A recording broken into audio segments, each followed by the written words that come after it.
Nous revoilà encore une fois de plus. Aujourd'hui, nous allons parler de la Russie en révolution de 1917. Le grand chapitre qui nous concerne, c'est de la Russie à l'URSS.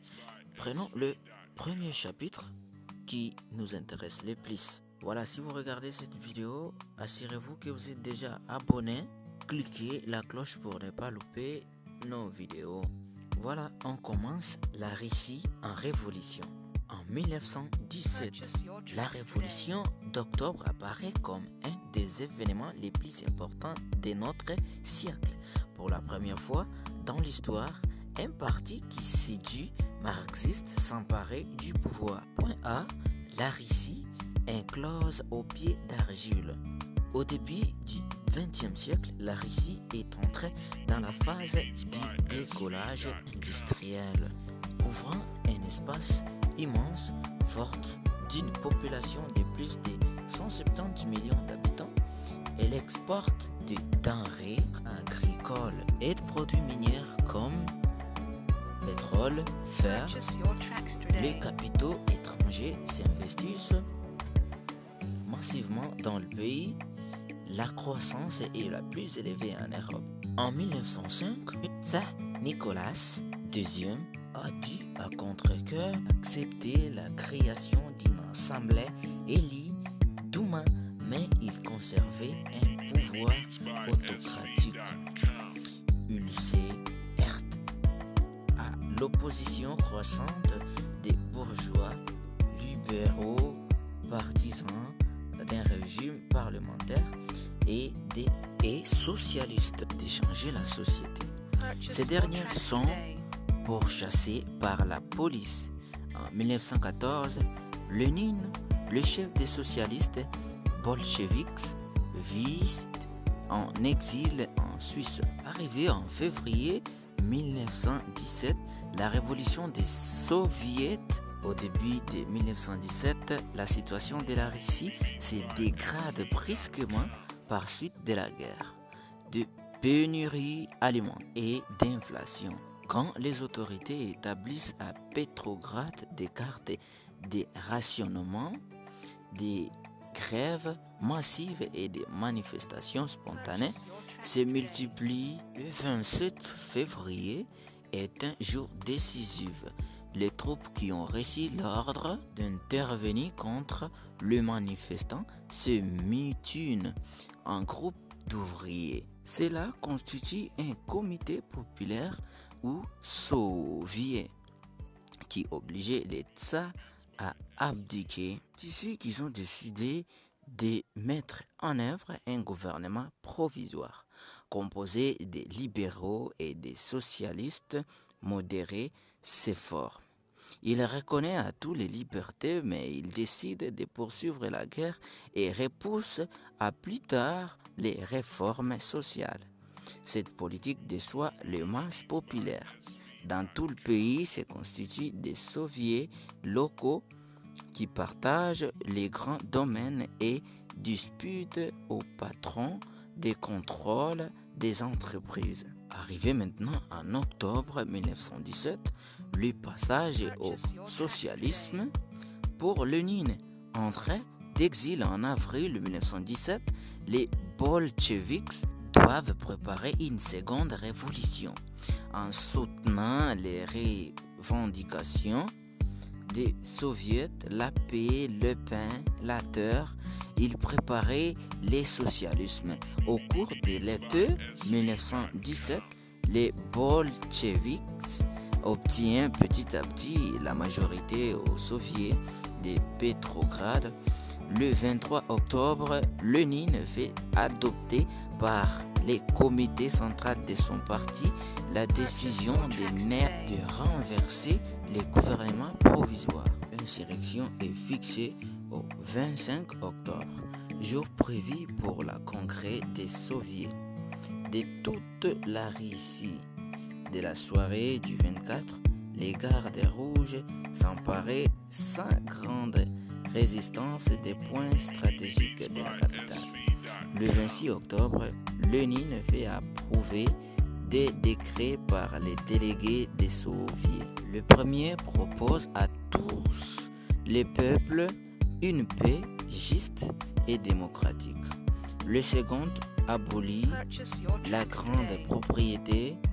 Aussitôt après, une majorité des délégués des soviets élit un nouveau gouvernement entièrement bolchevique qui prend le nom des conseils des commissaires du peuple. Souvenez-vous que le tsar Nicolas II était né en 1968 et il est mort en 1918. Il est exécuté le 30 juillet 1918 avec toute sa famille. C'est ainsi qu'ils ont fait l'appel du soviet de Petrograd. L'ancien régime a conduit le pays à la ruine de la population, à la famine. Les habitants de Petrograd sont sortis dans les rues pour dire leur mécontentement. Depuis, le ministre du tsar leur ont donné du plan. Mais les soldats n'ont pas voulu agir contre le peuple et ils se sont tournés contre les gouvernements. Ensemble, ils ont saisi les arsenaux, fusils et d'importants organes du pouvoir. Les soviets ont nommé des commissaires pour établir l'autorité populaire dans les quartiers de la capitale. Nous invitons la population entière à se relier immédiatement aux soviets, à organiser des comités locaux dans les quartiers. Tous les résultats au pouvoir aux soviets. Aucun soutien au gouvernement provisoire, explique au MAS que les soviets des députés ouvriers sont la seule forme possible d'un gouvernement révolutionnaire. Non pas république parlementaire, mais république des soviets des députés ouvriers, salariés, agricoles et paysans dans le pays entier.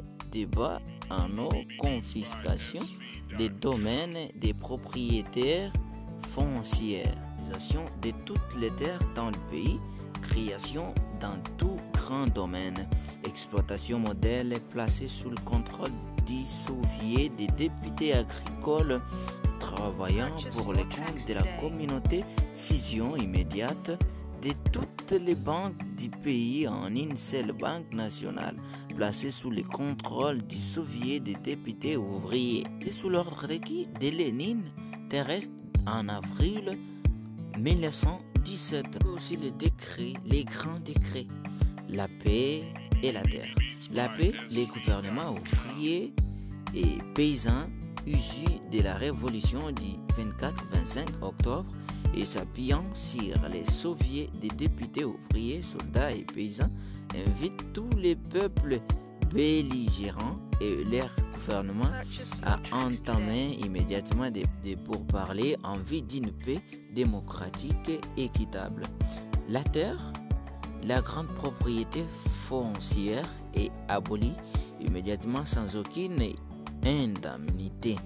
Les domaines, les propriétaires foncières passent à la disposition des comités agraires et des soviets des députés paysans des districts. Les terres des simples paysans ne sont pas confisquées. C'est juste le 26 octobre au 8 novembre 1917 là que tout ce décret s'est effectué.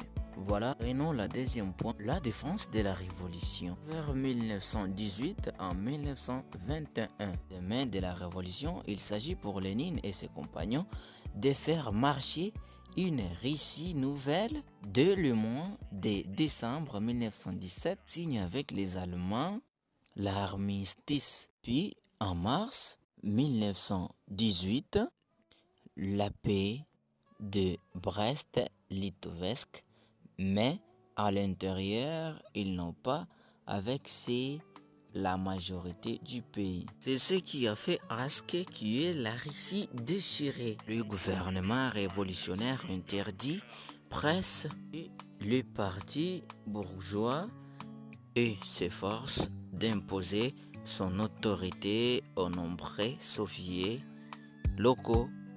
Il réforme le calendrier et institue une politique, la Tchéka, chargée de traquer les opposants. Pour mieux contrôler le pays, le gouvernement quitte Petrograd et s'installe dans le mur des Kremlin. À Moscou, en juillet 1918, il promulgue une constitution qui reconnaît les suffrages universels tout en excluant du droit de vote les exploiteurs du peuple. Les mesures suscitent une opposition violente des régions entières, Ukraine, Caucase, Sibérie. Se soulèvent des officiers du tsar soutenus par les propriétaires menacés d'expropriation, aidés par les corps expéditionnaires étrangers, s'organisent pour renverser le pouvoir bolchevique. Des gouvernements contre les révolutionnaires se constitue une guerre civile effroyable et impitoyable s'abat sur la Russie. L'été 1918, les bolcheviks ne contrôlent plus qu'un territoire restreint. Merci pour regarder cette vidéo. Ça, c'est la première partie. Il reste la deuxième partie jusqu'à ce qu'on doit terminer cette histoire de la Russie. Si vous avez aimé cette histoire, n'hésitez pas de me laisser un gros pouce et de partager la vidéo. N'hésitez pas aussi de me laisser des commentaires. Et je vous dis ciao, on se retrouve dans la prochaine vidéo, la deuxième partie surtout.